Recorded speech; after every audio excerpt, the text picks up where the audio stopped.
எண்ணெய் ஊற்றி கடுகு போட்டு வரமிளகா போட்டுச்சு வந்து கொஞ்சம் லைட்டாக தண்ணி தேய்ச்சி பூண்டு போட்டு பூண்டு இது கூட வந்து வெந்தயம் ஜீரகம் வறுத்து நுணுக்கி வச்சுருக்கிறேன். இதில் மஞ்சள்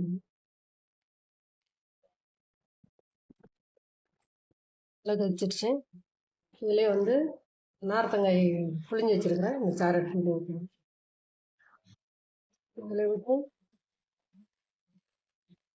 தேவைக்கு தகுந்த மாதிரி உப்பு போட்டுக்கணும். போட்டு லைட்டாக ஒரு கொதி வந்தோடனே இறக்கணும். பெருங்காயத்தூள் கடைசியாக போடணும்.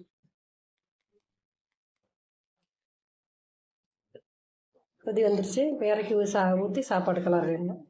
சாப்பாடு அடித்து ஆற வச்சுருக்கிறேன். இதில் இதை ஊற்றி கிளறிக்கணும். சாப்பாடு ரெடி.